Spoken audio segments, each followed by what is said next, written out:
자, 우리 오늘 성경 말씀 고린도전서 9장 15절에서 27절입니다. 자, 우리 한 절씩 같이 교독하겠습니다. 그러나 내가 이것을 하나도 쓰지 아니하였고 또 이 말을 쓰는 것은 내가 이같이 하여 달리는 것이 아니라 내가 차라리 죽을지언정 누구든지 내 자랑하는 것이 그것을 헛된 대로 돌리지 못하게 하리라. 내가 복음을 전할지라도 자랑할 것이 없음은 내가 부득불할 일임이라. 만일 복음을 전하지 아니하면 내게 화가 있을 것이로되 내가 내 자의로 이것을 행하면 상을 얻으려니와 내가 자의로 아니한다 할지라도 나는 사명을 받았노라. 그런즉 내 상이 무엇이냐? 내가 복음을 전할 때에 값없이 전하고 복음으로 말미암아 내게 있는 권리를 다 쓰지 아니하는 이것이로다. 내가 모든 사람에게서 자유로우나 스스로 모든 사람에게 종이 된 것은 더 많은 사람을 얻고자 함이라. 유대인들에게 내가 유대인과 같이 된 것은 유대인들을 얻고자 함이요 율법 아래 있는 자들에게 내가 율법 아래 있지 아니하나 율법 아래에 있는 자같이 된 것은 율법 아래에 있는 자들을 얻고자 함이요 율법 없는 자에게는 내가 하나님께는 율법이 없는 자가 아니요 도리어 그리스도의 율법 아래 있는 자이나 율법 없는 자와 같이 된 것은 율법 없는 자들을 얻고자 함이라. 악한 자들에게 내가 악한 자와 같이 된 것은 약한 자들을 얻고자 함이요 내가 여러 사람에게 여러 모습이 된 것은 아무쪼록 몇 사람이라도 구원하고자 함이니 내가 복음을 위하여 모든 것을 행함은 복음에 참여하고자 함이라. 운동장에서 다름질하는 자들이 다 달릴지라도 오직 상을 받는 사람은 한 사람인 줄을 너희가 알지 못하느냐? 너희도 상을 받도록 이와 같이 다름질하라. 이기기를 다투는 자마다 모든 일에 절제하나니 그들은 썩을 승리자의 관을 얻고자 하되 우리는 썩지 아니할 것을 얻고자 하노라.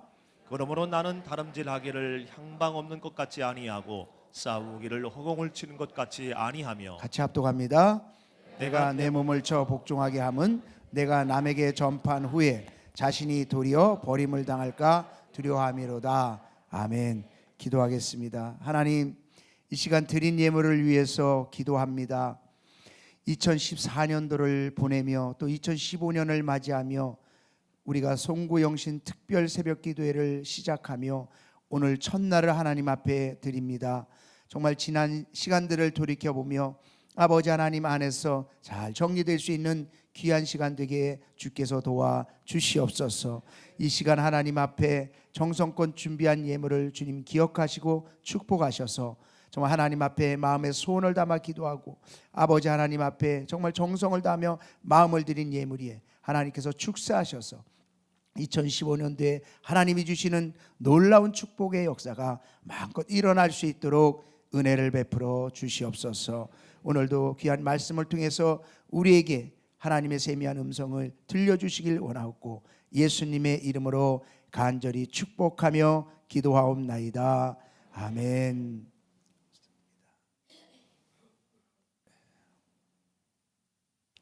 할렐루야.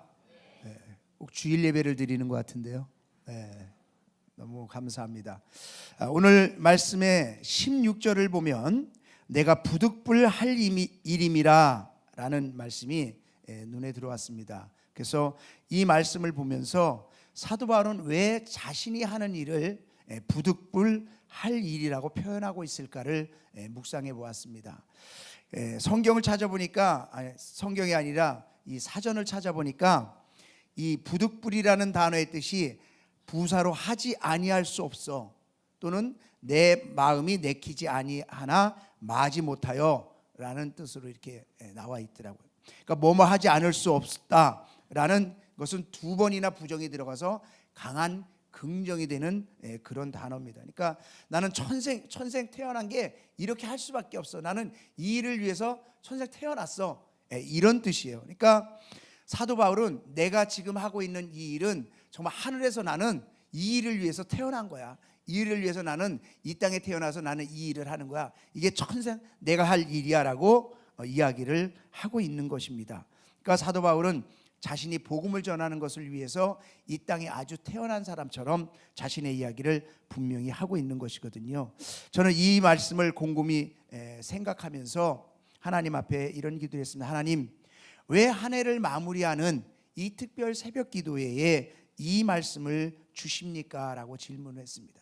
그때 주님이 제 마음 가운데 주신 음성은 뭐냐면 그것이 그리스도인의 사명이기 때문이다 라는 거예요. 그것이 그리스도인의 사명이기 때문이다.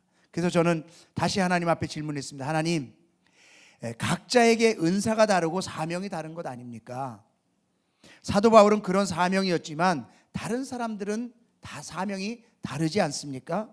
어떤 사람은 부엌에서의 사명이 있고 어떤 사람은 물질을 벌어서 물질로 쓰임받는 사명이 있고 어떤 사람은 행정일로 정말 돕는 사명이 있고 어떤 사람은 기도로 하는 사명이 있는 것 아닙니까? 라고 하나님 앞에 질문을 했을 때에 그때 하나님의 마음의 음성은 이렇게 들려왔어요. 그런 은사는 주님을 섬기는 것이고 그리스도인의 사명은 주님의 명령인 복음을 전하는 것이다. 그래서 저는 주님 앞에 조용히 다시 묵상하면서 제 자신을 돌아봤습니다. 2014년도에 나는 어떤 시간들을 보냈는가? 우리가 잘 알듯이 2014년도에는 우리 교회적으로는 정말 교회 합병이라는 가장 큰 일이 있었습니다. 또 교회에서 우리가 다 열심히 사역도 했고 또 많은 변화도 이루었고 또 주의 일도 하고 여러 가지 일들을 했습니다. 그 속에서 저도 바쁜 시간을 보내왔습니다. 그런데 이 말씀을 묵상하면서 지난 시간들을 돌이켜 볼 때 나는 과연 몇 명을 전도했는가라는 것을 묵상해 보게 될 때에 물론 복음도 전하고 선교지도 다녀오고 목양도 하고 여러 가지를 했지만 결국 정말 복음을 전하는 것을 부득불 내가 해야 할 일로 알고 있었는가라는 질문 앞에는 그렇지 못했고요. 내가 복음을 정말 전하는 일을 반드시 해야만 한다라는 그런 분명한 생각 앞에 물어보면 그 일을 했느냐? 그렇게 하지 못했더라고요. 그래서 다시 질문했습니다. 주님, 그러면 어떻게 해야 사도 바울처럼 이런 분명한 부득불 할 일임을 깨닫고 그 사명을 감당할 수 있습니까? 그러면서 말씀을 읽어가는데 27절 말씀 보면 이런 말씀이 있습니다. 내가 내 몸을 쳐서 복종하게 함은 내가 남에게 전파한 후에 자신이 도리어 버림을 당할까 두려워함이로다. 사도 바울은 자기가 복음을 전하고 나서 버림을 받을까 두려워했대요. 이 말이 무슨 말입니까? 구원의 버림을 받을까 봐 두려워했다는 이야기예요? 아니에요. 구원은 한번 받으면 놓치지 않습니다. 사도 바울도 분명히 거기에 대해서는 언질을 하고 있는 사람이에요. 그런데 무엇을 버림받을까 두려워했을까? 그것은요, 자신이 복음을 전하고 나서 더 이상 내가 하나님 앞에 복음을 전하는 일에 쓰임받지 못하면 어떻게 되나라는 그런 두려움 가운데 있었다는 것이죠. 그러니까 자신은 복음을 전하는 일에 자신이 정말 버림을 받아서 쓰임받지 못하면 어떡하나?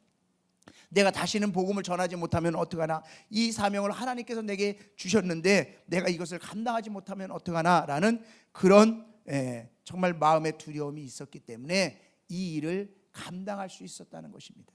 사도 바울은요, 이 복음을 전하는데 경제적으로도 너무 어려웠어요. 자신이 돈을 벌어가면서 복음을 전했고 정말 자신을 핍박하는 사람들이 너무 많았어요. 그 핍박 속에서도 어려움 속에서도 그 어려움을 이겨냈어요. 정말 복음을 전할 때 부끄러워하지 않는다고 이야기를 했어요. 그 말은 바꿔서 얘기하면 복음을 전할 때 부끄러운 일이 너무 많이 생겼었다는 거 아닙니까?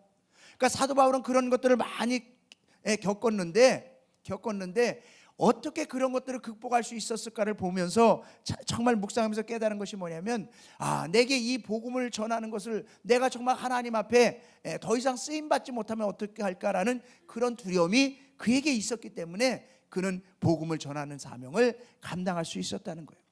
저는 이 말씀을 묵상하면서 내게는 이런 것이 없었구나. 이런 것이 없었구나. 그러니까 복음은 전할 수 있었어요.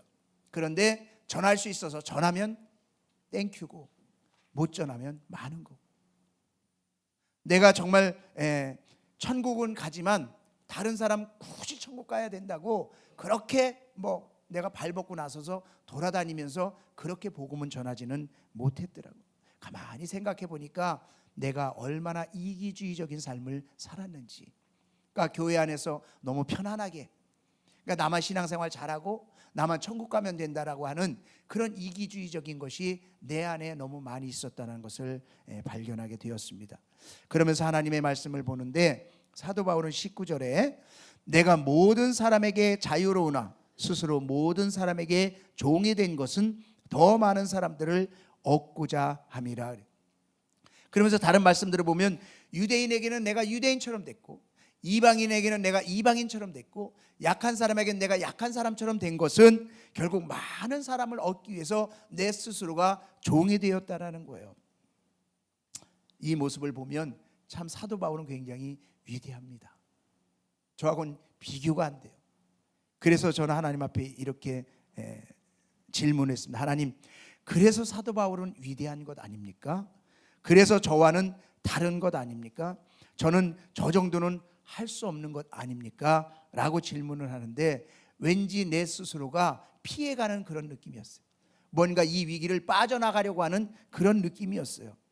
그래서 다시 질문했습니다. 하나님, 사도 바울도 사람인데 사도 바울은 어떻게 저런 사람이 될 수 있었습니까? 라고 하나님 앞에 질문할 때 하나님의 마음 가운데 주시는 음성은 그거였어요. 사도 바울은 누구의 강요에 의해서 한 것이 아니라 자기 스스로 깨닫고 자기 스스로 자발적으로 한 것이다. 그래서 성경을 다시 보니까 17절 말씀에 이런 말씀이 있습니다.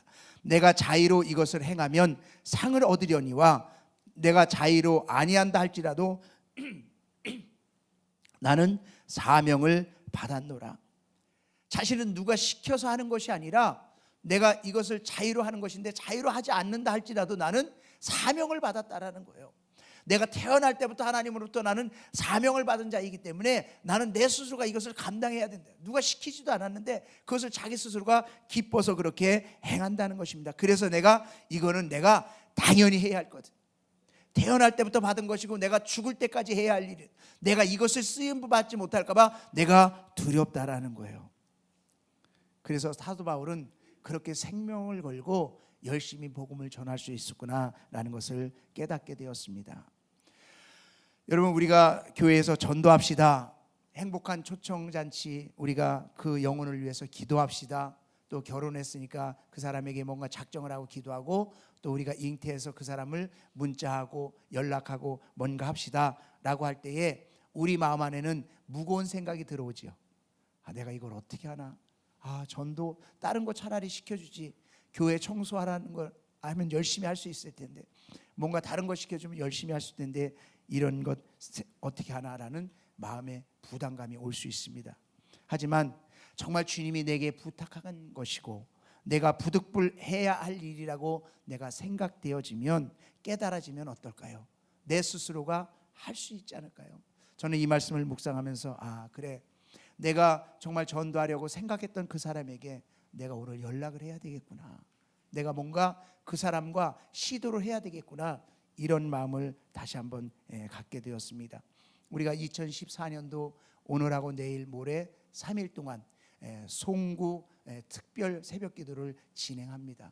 이제 3일 동안 정말 내 스스로를 돌이켜보면서 오늘 하나님께서 우리에게 주신 것은 정말 2014년도 나에게는 몇 명의 영혼을 하나님 앞으로 인도했고 그 영혼을 위해서 내가 복음을 얼만큼 전하는 삶을 살았는가, 나에게는 그것이 사도 바울처럼 부득불의 일로 여겨졌고 내가 부득불의 일로 그 사명을 감당하며 살았는가, 다시 한번 하나님이 주신 그 사명 앞에 자신을 한번 비춰보는 시간이 됐으면 좋겠습니다.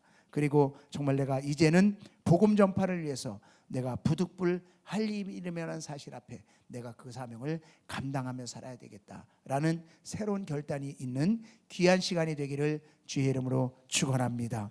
그래서 오늘 우리가 각자 2014년을 보내면서 하나님 앞에 지난 시간 정말 하나님 앞에 내가 행하지 못했던 것들을 다 우리가 회개하고 또 내려놓고 또 하나님 앞에 우리가 기도하고 작정하면서 2015년을 준비할 수 있기를 바랍니다.